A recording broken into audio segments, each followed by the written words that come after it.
The great scientist Nikola Tesla, नाम सुना होगा आपने इनका एक इंटरेस्टिंग किस्सा है, वो सुनो फिर हम आगे बात करते हैं। तो जब टेस्ला छोटे थे तो वो दिन में 20-20 घंटे पढ़ाई करते थे और इसे लेकर उनकी अपने फादर से अनबन भी होती थी। मतलब उनके फादर नहीं चाहते थे कि वो इतना ज़्यादा पढ़े। तो जिन मोमबत्तियों के नीचे टेस्ला रात में पढ़ते थे उनके फादर ने वो टेस्ला से छीन ली ताकि वो रात भर बैठा ना रहे पढ़ने के लिए। ये तब की बात है जब इलेक्ट्रिक बल्ब वगैरह कुछ भी नहीं हुआ करते थे। तो अब छोटे टेस्ला ने क्या किया सुनो। उन्होंने खुद अपने से ही मोमबत्तियां बना डाली और फिर वो अपने पेरेंट्स से छुपकर रात भर उन मोमबत्तियों की हेल्प से पढ़ते रहते, जितना उनको पढ़ना होता पढ़ते। इसके बाद अपने करियर के पीक में भी वो दिन में 16-16 घंटे 20-20 घंटे काम करते थे। वो जो शेड्यूल फॉलो करते थे वो बहुत ही टफ है, वो आज की दुनिया में हमारे लिए पॉसिबल नहीं है फॉलो करना। और आपको वैसे भी 10 से 15 घंटे की पढ़ाई करनी है तो आपके लिए ईजी मेथड है। देखो वीडियो में मैं आपको कोई ट्रिक्स टिप्स नहीं बताने वाला, बल्कि एकदम प्रैक्टिकल तरीके से स्टेप बाय स्टेप चीजें बताने वाला हूँ। अगर आप ये स्टेप फॉलो कर लेते हो तो बाकी सारी चीजें अपने आप फॉलो होगी।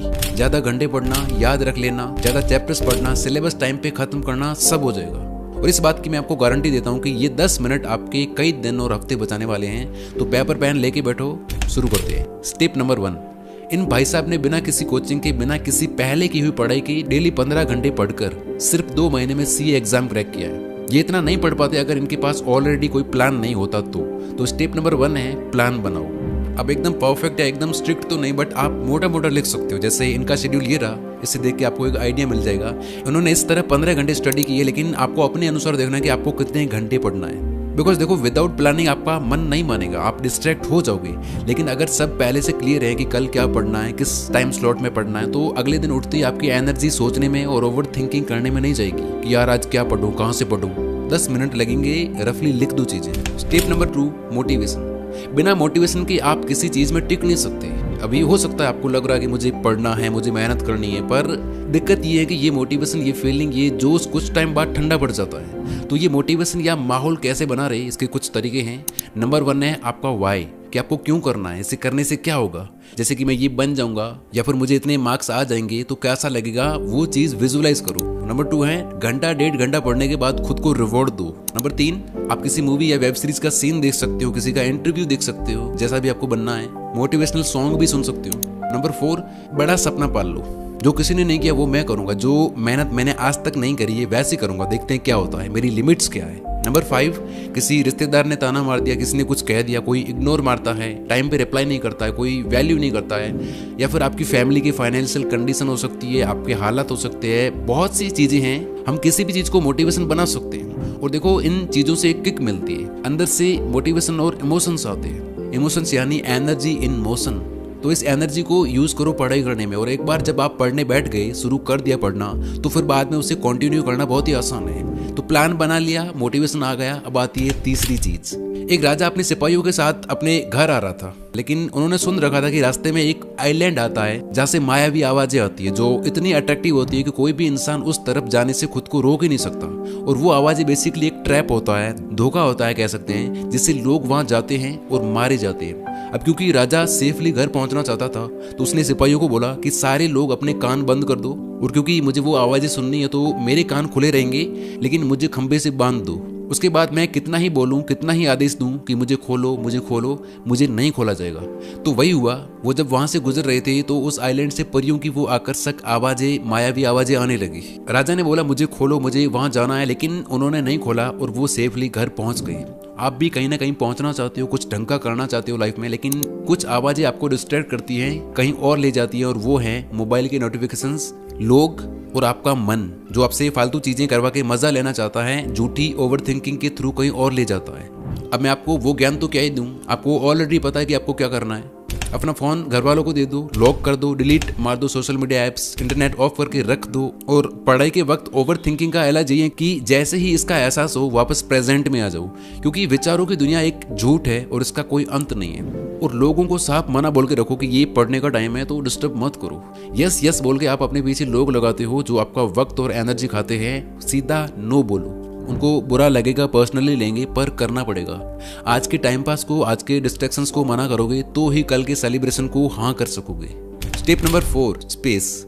ये चीज पढ़ाई में सबसे ज्यादा इग्नोर की जाती है। कभी किचन में पढ़ रहे हैं, कभी सोफे पे, कभी नीचे, कभी कहाँ पढ़ रहे हैं, कभी कहाँ पढ़ रहे हैं। पढ़ाई की एक जगह फिक्स रखो। जहाँ पे बैठते ही दिमाग को पता चले यही वो जगह है जहाँ पढ़ाई करने और सीखने में एक अलग ही फ्लो में जाना है। पढ़ाई के स्थान पे किसी भी हाल में टाइम पास मत करो, सीरियस जगह पे मस्ती नहीं, क्योंकि साइकोलॉजी कहती है कि कोई पर्टिकुलर जगह किसी भी आदत का ट्रिगर पॉइंट बन जाती है, फिर आप काम को और काम की जगह को सीरियसली नहीं लोगे। सो पढ़ाई की जगह सिर्फ पढ़ाई। Number 5, focus sprints. इसमें आप खुद को एक टाइम स्लॉट में बांध लेते हो कोई टास्क फुल फोकस के साथ पूरा करने के लिए। बाकी सब भूल जाते हो, कहाँ क्या चल रहा है, क्या हो रहा है, कौन लड़ रहा है, आप और आपका काम बस। और इसमें सबसे मेन फैक्टर है टाइमर। 60 मिनट, 90 मिनट या 120 मिनट जो भी आपकी कैपेसिटी है बैठने की, उतनी देर के लिए एक टाइमर लगाना और उस वक्त में कोई चैप्टर या कोई टॉपिक कंप्लीट करना, फिर छोटा ब्रेक लेना और फिर वापस से बैठना। अगर आप दिन में ऐसे 8 से 9 फोकस स्प्रिंट कंप्लीट करते हो तो आपको खुद को बिलीव नहीं होगा कि यार मैंने इतना सारा पढ़ लिया। फोकस स्प्रिंट कहता है कि आपको ज़्यादा टाइम की नहीं बल्कि ज़्यादा फोकस की ज़रूरत है। ये स्प्रिंट कितनी बड़ी होगी वो आपको अपने अनुसार डिसाइड करना है, लेकिन एक बार टाइमर शुरू होते ही उतने टाइम में फुल फोकस के साथ पढ़ना है, ये चीज याद रखना। और जितने ज्यादा ये स्प्रिंट्स होंगे उतने ज्यादा घंटे आपकी पढ़ाई। Number 6, white noise. ये चीज आपके लिए गेम चेंजिंग साबित हो सकती है अगर आप बाहर की चीजों से ज्यादा डिस्ट्रैक्ट होते हो तो। देखो, मैं मानता हूं कि फुल फोकस और हाई क्वालिटी वाली पढ़ाई के लिए एकांत इज द बेस्ट, जहाँ और कोई ना हो, सिर्फ आप ही हो। लेकिन कईयों के घर में सेपरेट रूम नहीं होता या ऐसी जगह नहीं होती जहाँ पे वो बिना किसी एक्सटर्नल डिस्ट्रैक्शंस के फुल फोकस के साथ पढ़ाई कर सके। आप अगर ऐसी जगह रहते हो जहाँ ट्रैफिक है, जहाँ पास से आवाजें आती है, अच्छा माहौल नहीं है, तो आपको यहाँ यूज करना है वाइट नॉइज। पढ़ाई करने के लिए बैठने से पहले यूट्यूब पे वाइट नॉइज सर्च करो, ईयरबड या ईयरफोन लगाओ और उसे चालू करके पढ़ना शुरू करो। लिटरली ये चीज आपको डिस्ट्रैक्शन से बचा के एक अलग ही फ्लो में ले जाएगी। बाहर के डिस्ट्रैक्शन से आप पूरी तरह से कट हो जाओगे और आपका अटेंशन स्पैन और पढ़ाई में फोकस बहुत ही बढ़ जाएगा। Last, active passive technique. Bore होना और थकावट, ये दोनों ऐसी चीजें हैं पढ़ाई में जो हमें नहीं पसंद। इसी की वजह से हम डिस्ट्रैक्ट हो जाते हैं और ज्यादा देर तक टिक नहीं पाते पढ़ाई में। और उसके लिए आपको फॉलो करना है ये मेथड। पैसिव का मतलब है जब आप पढ़ाई करते हो तो आप ऊपर ऊपर से पढ़ते हो, उसमें ज्यादा इन्वॉल्व नहीं होती, एनर्जी नहीं लगाते, बस नॉर्मली रीडिंग करते हो, जैसे कोई ईजी सब्जेक्ट हो गया, ईजी चीजें पढ़ना हो गया या फिर रिविजन करना हो गया। और एक्टिव का मतलब है आप सीखने में पूरी तरह से इन्वॉल्व हो, लिख लिख के समझ रहे हो, नोट्स बना रहे हो, जैसे मैथ सॉल्व करना या फिर न्यूमेरिकल क्वेश्चंस और डेरिवेशन करना। तो आप एक सेशन पढ़ाई करो पैसिव तरीके से और दूसरा एक्टिवली। 1 घंटा या 1.5 घंटा सोशल साइंस, हिंदी, इंग्लिश पढ़ लो और अगला 1-1.5 घंटा मैथ्स। अगर आपको एक ही सब्जेक्ट पढ़ना है तो आप क्या कर सकते हो कि उसी सब्जेक्ट को एक्टिव पैसिव तरीके से पढ़ सकते हो। पहले एक्टिव और फिर जब बोर हो जाओ तो चलते हुए, फिरते हुए या सोते हुए रिवीजन कर लो। इस तरह से आपको ऑन एंड ऑफ करते रहना है। और इसके साथ अगर आप 2-3 चीजें और कर लेते हो तो आपको मजा ही आ जाएगा, आप खुशी खुशी पढ़ लोगे। एक होता है ना कि हम मन मार के पढ़ रहे होते हैं, स्ट्रेस लेके या जबरदस्ती पढ़ रहे होते हैं, तो फिर वहाँ वैसी पढ़ाई होती भी नहीं है। तो आपको अगर मजे से पढ़ना है, खुशी खुशी पढ़ना है, तो उसके लिए नंबर 1 है डरना नहीं है कि यार मेरे से तो अभी 5 घंटे पढ़ाई भी नहीं होती, 12-14 घंटे में कैसे पढ़ पाऊंगा। आपको धीरे धीरे अपने पढ़ाई के घंटे बढ़ाने हैं। एक दिन मोटिवेट होकर 10-12 घंटे पढ़ने से कुछ नहीं होगा। ये चीज 15 दिन, 20 दिन या एग्जाम तक फॉलो हो तो उसके लिए अभी जो आपकी सिटिंग पावर है उसे धीरे धीरे बढ़ाओ। नंबर 2 है स्टडी ब्रेक्स। ब्रेक से आपका माइंड भी ड्रेन नहीं होगा और आप अच्छी खासी पढ़ाई भी कर लोगे। नंबर 3 और मोस्ट इंपोर्टेंट, आप बाहर निकल के देखोगे तो जितनी भी गाड़ियां चल रही हैं, एरोप्लेन उड़ रहे हैं, जो भी चल रहा है वो मोटिवेशन से नहीं चल रहा है, वो चल रहे हैं फ्यूल से। यानी आपको अपनी बॉडी का भी ध्यान रखना है।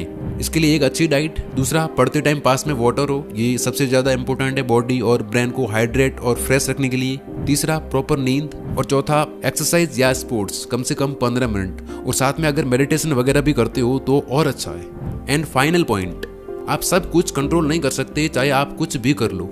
कई बार शेड्यूल के अकॉर्डिंग हो जाता है सब और कई बार नहीं होता। कभी डिस्ट्रैक्ट होते हो, कभी नहीं होते हो। किसी दिन बहुत पढ़ाई कर लेते हैं, कभी नहीं कर पाते। तो खुद को कोसना नहीं है, कंपेयर करने नहीं बैठना है कि वो तो इतना पढ़ लेता है। टांग खींचने के लिए बाकी लोग और दुनिया है। अगर आप खुद को ही माफ नहीं करोगे, खुद को ही सपोर्ट नहीं करोगे तो कौन करेगा। तो रात को एंग्जाइटी के साथ और रिग्रेट के साथ नहीं सोना है, हैप्पीनेस और सेटिस्फेक्शन के साथ सोना है कि आज जितना हुआ है ठीक है, कल और अच्छे से करेंगे। इस तरह आप देखोगे कि अगले दिन आप और अच्छे से फोड़ रहे होंगे। ये सारी चीजें याद रखना मुश्किल है, अगर आपने लिखा है तो अच्छा है, वरना अभी लिख लो, स्क्रीनशॉट ले लो और जाके प्लान बनाओ पूरे वीक का। तो कमेंट में कुछ ना कुछ लिख के जाओ, चैलेंज लेके जाओ और कैसे कम टाइम में ज्यादा पढ़े और जितना भी पढ़ा है वो याद भी रहे।